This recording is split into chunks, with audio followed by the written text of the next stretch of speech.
எல்லோருக்கும் வணக்கங்க. நான் பாரம்பரிய ஜோதிடர் ரவிக்குமார். இப்போ நாம் பார்க்கக்கூடிய ஒரு தலைப்பு அப்படின்னு பார்த்தீங்கன்னா, மார்ச் மாதத்துக்கு உண்டான மாத பலன்களை பற்றி தான் இந்த காணொலியில் பார்த்துட்ருக்குறோம். மீன ராசி நேயர்களே, மீன ராசியில் பிறந்த உங்களுக்கு இந்தவுடைய மார்ச் மாதம் எந்த மாதிரியான ஒரு மாற்றங்களை கொடுக்க போகிறார்? பொதுவாகவே அதாவது மீன ராசி அப்படின்னு எடுத்துட்டிங்கன்னா, மீன் ராசி. இந்த உலகத்திலேயே தூங்காத ஒரு ஜீவன் யார் அப்படின்னா மீனுன்னு சொல்லுவாங்க நம்ம முன்னோர்கள். ஆனால் மீன் கண்டிப்பாக தூங்காதெல்லாம் இருக்க முடியாது.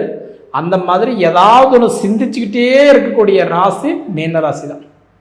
இப்படி போகலாமா, இப்படி போகலாமா, இது செய்யலாமா, அது செய்யலாமா, எப்படி செஞ்சால் நல்லாயிருக்கும், எந்த மாதிரி செஞ்சால் நல்லாயிருக்கும், இந்த மாதிரி நிறைய கேள்விகள் உங்கள்கிட்ட கண்டிப்பாக இருக்குது. கேள்வியும் நீங்களே, பதிலும் நீங்களே. சரிங்களா?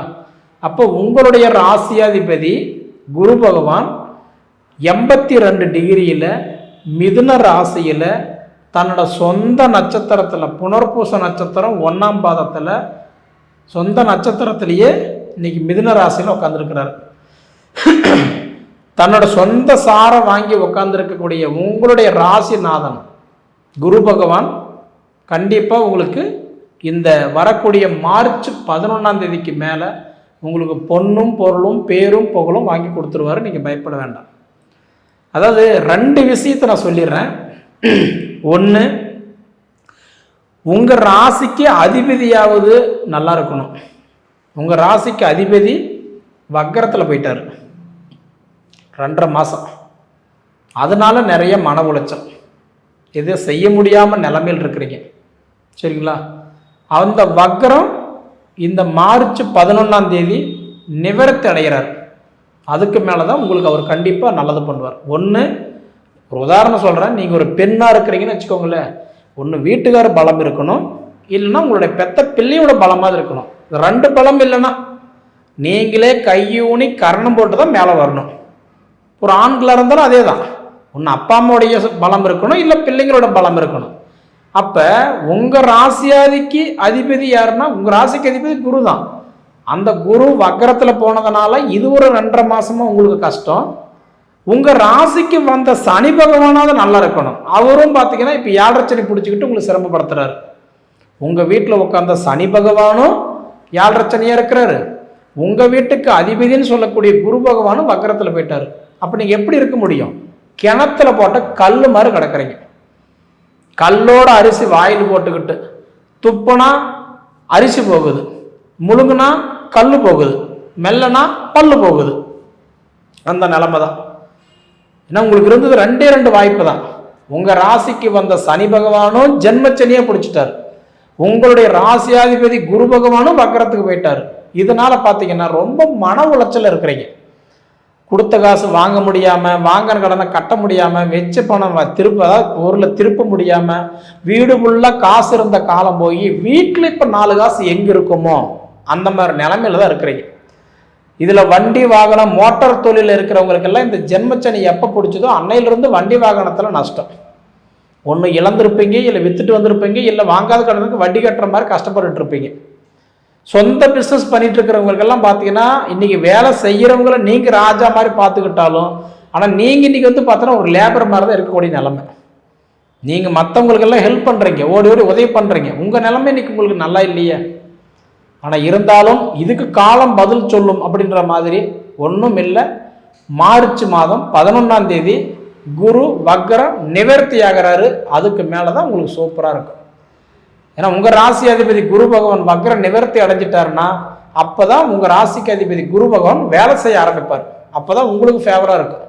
ஐயோ நம்ம வீட்டுக்கு பார்த்தீங்கன்னா மீன ராசிக்கு ரொம்ப கஷ்டமாக இருக்குது அப்படின்ற மாதிரி அவர் 4 பைசா கொடுத்து உதவி பண்ணுவார், 4 காரியங்கள் உங்களுக்கு சப்போர்ட் பண்ணுவார், 2 பாதை உங்களுக்கு காட்டி விடுவார். இப்போ அப்படி இல்லை. நீங்கள் யாருக்கு உதவி செய்ய போகிறீங்களோ அவங்க வேலையெல்லாம் நல்லது நடக்குது, உங்கள் வேலையெல்லாம் பெண்டிங்கில் தான் இருக்குது.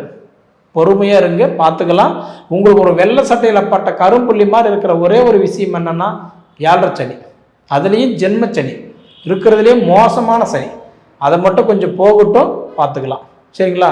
சனி போகட்டும்னு சொல்லலைங்க. சனி போகணும்னா நீங்கள் பார்க்கும்போது இன்னும் இதில் ஒரு 1.5 வருஷம், அந்தாண்டு ஒரு 2.5 வருஷம், நீங்கள் 4 வருஷம் வெயிட் பண்ணணும். நான் சொல்கிறது குரு வக்ர நிவர்த்தி அடைஞ்சிட்டா நல்லா இருக்குன்னு சொல்கிறேன். சரிங்களா? அதே அடுத்தது பார்த்துட்டிங்க அப்படின்னா 1ஆம் தேதி வரைக்கும் ஒரு நாள் கஷ்டப்படுவீங்க. சரிங்களா? 2ஆம் தேதி பார்த்தீங்கன்னா உங்கள் வீட்டுக்கு சுக்கிரன் வராரு. அதுதான் ஒரு ஹைலைட்டான விஷயமே. சுக்கிரன் உங்கள் வீட்டுக்கு வராருங்க. சுக்கிரன் வந்து ரிஷப ராசிக்கும் துலா ராசிக்கும் அதிபதி தான் சுக்கிரன். கன்னி ராசியில் போய் நீச்சம் அடைவார். உங்கள் ராசியில் தான் வந்து உச்சம் அடைவார். நீச்சம்னா என்ன, உச்சம்னா என்ன? நீச்சம்னா செயல் இழந்துருவார். 100 டிகிரியில் இருக்கக்கூடிய கிரகம் 0க்கு வந்துடுவார், வேலை செய்யாது. அப்போ உச்சம் அப்படின்னா 100 டிகிரியில் இருக்கக்கூடிய கிரகம் 200 டிகிரிக்கு போய் அவர் நல்லது பண்ணுவார். அப்போ 2ஆம் தேதி நைட்டு 1ஆம் தேதி நைட்டு உங்களுக்கு வந்து பார்த்தீங்கன்னா சுக்கிரன் உங்கள் வீட்டுக்கு வந்து உச்சம் அடைகிறார். கிட்டத்தட்ட இந்த வாய்ப்பு இன்னும் நீங்கள் அடுத்த எதிர்பார்க்குறோம்னா இன்னும் 1 வருஷம் நீங்கள் வெயிட் பண்ணணும். 2ஆம் தேதியிலிருந்து 26ஆம் தேதி வரைக்கும் சுக்கிரன் உங்கள் வீட்டில் உட்காந்து உச்சம் அடைஞ்சு ரொம்ப சூப்பராக வேலை செய்வார்.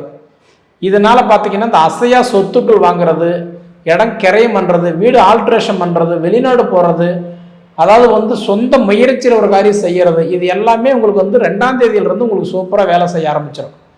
நீங்களே ஆச்சரியப்படுவீங்க, உங்களை பார்த்து நீங்களே பொறாமப்படுவீங்க. அந்த அளவுக்கு உங்களுக்கு 2ஆம் தேதியிலிருந்து உங்கள் நேரம் நல்லா இருக்கும். 2ஆம் தேதி சுக்கிரன் வந்து உங்கள் ராசியில் வந்து உச்சமடைஞ்சு உங்களுக்கு நல்லது பண்ணுறாரு. 11ஆம் தேதி உங்கள் வீட்டுக்கு அதிபதி வக்கரத்தில் நீச்சமடைஞ்சு உங்களுக்கு வந்து அவர் நல்லது பண்ணுறாரு. 15ஆம் தேதி அன்னைக்கு கும்பத்தில் இருக்கக்கூடிய, அதாவது உங்கள் ராசிக்கு 12வது வீட்டில் இருக்கக்கூடிய சூரியனும் உங்கள் ராசிக்கு தான் வராரு. சூரியன் வந்து உங்கள் ராசிக்கு வந்துட்டாருன்னா எட்வெயிட்டான கிரகம் யாருன்னா சூரியன் தான். தேவகுரு அசுரகுரு 2 குரு இணையும் போது அப்போ தான் நீங்கள் ஒவ்வொரு விஷயமும் நீங்கள் வந்து சக்ஸஸ் பண்ண முடியும். சரிங்களா? அக்ரியில் இருக்கிறங்க, விவசாயத்துறையில் இருக்கீங்கன்றீங்களா, நிச்சயம் நல்ல வாய்ப்புகள் உங்களுக்கு தேடி வரும். 2வது சொந்த தொழில் செய்யணும்னு நினைக்கிறீங்களா, அதாவது உங்கள் ஜாதகத்தை பார்த்துட்டு செய்யுங்க. சுபகாரியங்கள் பண்ணணும்னு நினைக்கிறீங்களா, யார்கிட்டையும் கேட்க வேண்டாம், தாராளமாக நீங்கள் செய்யுங்க. பொதுவாக என்னென்னா ஒரு சுப செலவு இப்போ பண்ணுறது உங்களுக்கு நல்லது. அதுக்காக வந்து அசையும் சொத்துக்கள் வேண்டாம், அசையா சொத்துக்கள் பண்ணுங்க. சரிங்களா? காசு செலவாகணும், முதலீடு மிச்சமாக இருக்கணும், அந்த மாதிரி பண்ணுங்க, கண்டிப்பாக நல்லா இருக்கும். அடுத்தது உங்கள் வீட்டில் 12வது வீட்டில் புதன் வந்து வக்கரத்தில் இருக்கிறார். அதனால் உங்கள் மைண்டு வேலை செய்யலை. ஏன்னா புதன் வந்து செயல் வக்கரம்னாவே நான் முன்னே சொன்னேன், ரிப்பேர்ஸில் வர்றது, இயல்புக்கு மாறாக வேலை செய்கிறது. அப்போ அந்த புதன் பகவானும் உங்களுக்கு கரெக்டாக 21ஆம் தேதி அன்னைக்கு புதன் வக்கர நிவர்த்தி ஆகிறார். 11ஆம் தேதி குரு வக்கர நிவர்த்தி ஆகிறாரு. 21ஆம் தேதி புதன் வக்கர நிவர்த்தி ஆகிறார். இந்த காலகட்டமெல்லாம் உங்களுக்கு நல்லா இருக்க போகுது. நீங்கள் பயப்படவே என்றது இல்லை. ஒன்றே ஒன்று, உங்கள் ஜாதகன்றது ஒன்று நல்லா இருந்துருச்சுன்னா நீங்கள் தொட்டது எல்லாமே உங்களுக்கு வெற்றி தான். ஜாதகம் கெட்டு போச்சுன்னா என்னதான் நீங்கள் பொது பலன் பார்த்தாலும் ஒரு வாய்ப்புமே இல்லை. இது நான் ஏன் சொல்கிறேன்னா, உங்களுக்கு வந்து ரொம்ப நாளாக ஒரு குழந்தைங்க இல்லைன்னு வச்சுக்கோங்க.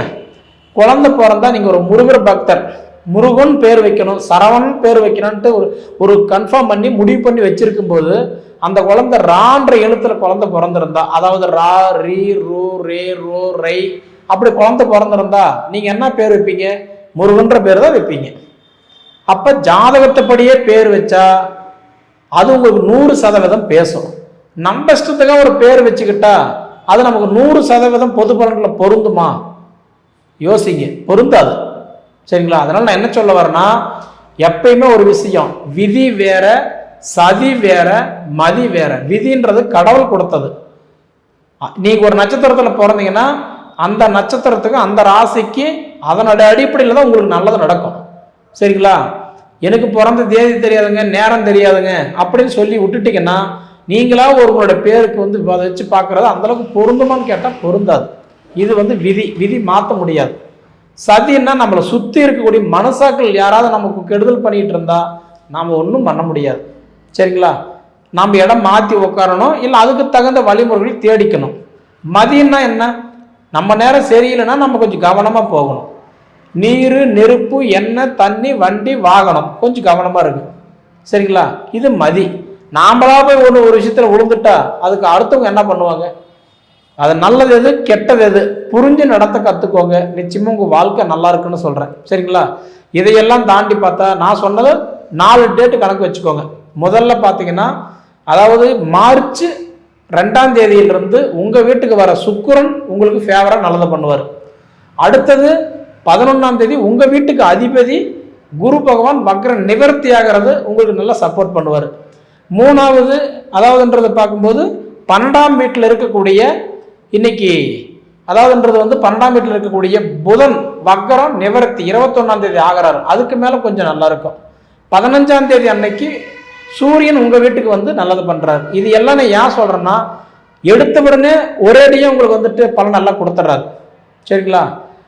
2ஆம் தேதி 11ஆம் தேதி 15ஆம் தேதி அடுத்தது பார்த்தீங்கன்னா 21ஆம் தேதி, இது 4ம் உங்களுக்கு ஒவ்வொரு டேட்டில் கண்டிப்பாக கொஞ்சம் கொஞ்சம் மாறும். அதனால் நீங்கள் எவ்வளோ கொஞ்சம் கேர் எடுத்துக்கணுமோ அவ்வளோ கொஞ்சம் கேர் எடுத்துக்கிறது கண்டிப்பாக அது நல்லது. சரிங்களா? ஒன்றே ஒன்று, அசையா சொத்துக்கள் பண்ணுங்க, நல்லது. அசைய சொத்துக்கு வேண்டாம். சரிங்களா? சரி நேயர்களே, உங்கள் பொன்னான நேரத்தை ஒதுக்கி இவ்வளவு நேரம் என்னோட காணொலியை நீங்கள் முழுமையாக பார்த்ததுக்கு மனசுலேருந்து கேட்டுக்கிறேனுங்க.